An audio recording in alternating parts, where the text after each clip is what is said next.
দর্শক স্বাগত জানাচ্ছি রূপালী বাংলাদেশে। দর্শক রাতখালী যক্ষু নির্বাচন অর্থাৎ জগন্নাথ বিশ্ববিদ্যালয় কেন্দ্রীয় ছাত্র সংসদ মহান সংসদ নির্বাচন 2025 অনুষ্ঠিত হতে যাচ্ছে। বিশ্ববিদ্যালয় হওয়ার পর এই প্রথম যক্ষু নির্বাচন অনুষ্ঠিত হতে যাচ্ছে।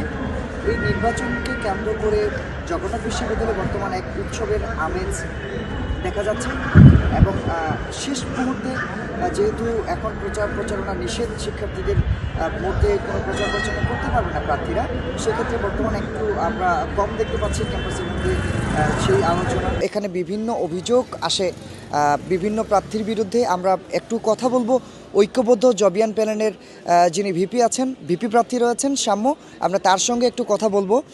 কালকে নির্বাচন সম্পর্কে তার প্রস্তুতি সহ বিভিন্ন প্রসঙ্গে আজকে কথা বলবো। কেমন আছেন? আলহামদুলিল্লাহ, ভালো আছি। আচ্ছা, যক্ষু নির্বাচন 2025 অনুষ্ঠিত হতে যাচ্ছে, কি মনে হচ্ছে আপনার ফলাফল কেমন হতে পারে?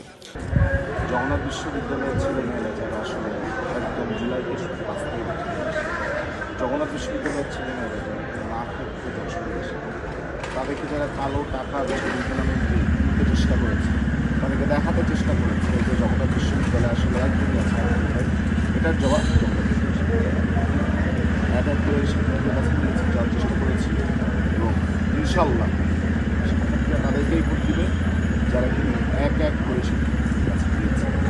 দল, দঙ্গল এবং আপনার ক্ষমতার বাইরে, বিশেষত্বের বাইরে জগন্নাথ বিশ্ববিদ্যালয়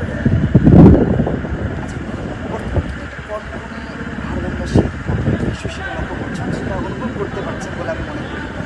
এই শীতের মধ্যে সকাল 8টা থেকে ভোট শুরু হবে, সেক্ষেত্রে উপস্থিতি নিয়ে আপনার কোনো সঙ্গে আগ্রহ হচ্ছে? আর সকালে আসলে ধরে আমার বিশ্বাস যশোর যে আমি যে আমেজটা এবং শিক্ষার্থীরা কিন্তু এত শীতের মধ্যে ক্লাস এসেছে, ক্লাস পেয়েছে, সব যে ক্লাস আসার জন্য এসেছে এই যশোর মজাটা দেখার জন্য অনেক আসে। যদি এখনো ক্যাম্পাসে বাইরে যাবে দাঁড়িয়ে দাঁড়িয়ে ক্যাম্পাসে হাওয়া সে জায়গা থেকে বলবো যে ইনশাল্লাহ শিক্ষকগুলো প্রচুর উপস্থিত হবে, কালো টাকার বিরুদ্ধে শিক্ষকরা। আচ্ছা, আপনি আপনার ধারণা হচ্ছে একটু জানতে চাই আসলে স্পষ্ট করে আপনি প্যানেলকে বলতে চাচ্ছেন কিনা যারা এই কালো টাকা নির্বাচন করার চেষ্টা করছেন, আপনি তাদের কালো টাকা তারাই পায়।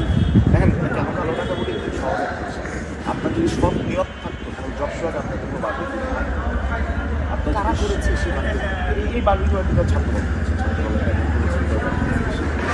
তারা এটা কেন করছেন জানি না, ছাত্র শিল্প ছিল তারা বাকিগুলো হয়তো পারেনি, তারা আবার খারাপ জায়গায়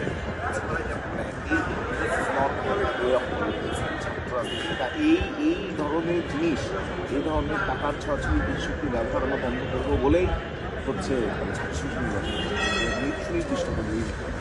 কিন্তু এই জিনিস আসলে আমার মনে হয় শিক্ষার্থীরা গিয়েছে সোজা মতো ভিত্তিতে ব্যালট তারা আসলে যোগ্য প্রার্থীকে দিবে এবং যোগ্য প্রার্থীকে তারা আসলে যদি পৌঁছাতে নাও পারে তারা নিজে আসলে প্রার্থী। ধন্যবাদ শামু আপনাকে। আমরা একটু কথা বলবো এই ক্যাম্পাসের আরেক শিক্ষার্থী সুফিয়ানের সঙ্গে, তিনি আমাদের সঙ্গে যুক্ত হবেন। একটু জানবো আপনার কাছে সুফিয়ান, যে কী মনে হচ্ছে এই নির্বাচনকে কেন্দ্র করে কেমন হতে পারে যক্ষু 2025 নির্বাচন? আমাদের তো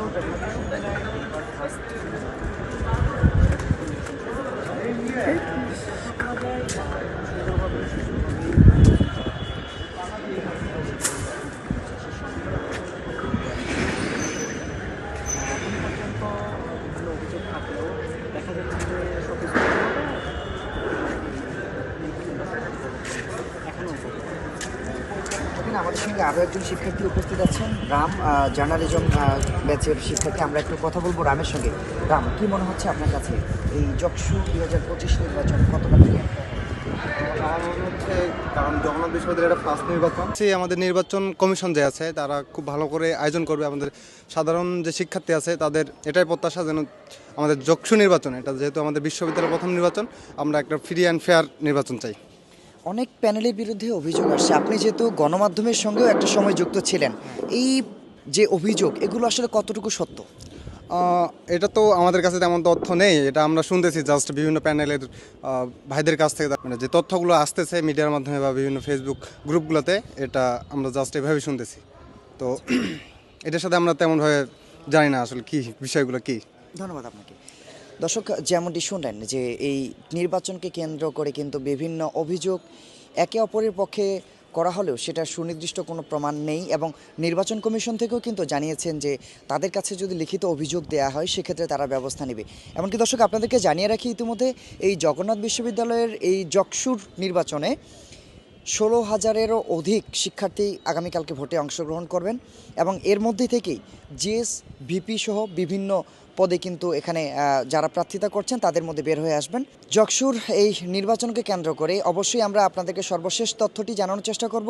সে পর্যন্ত রূপালী বাংলাদেশের সঙ্গেই থাকুন।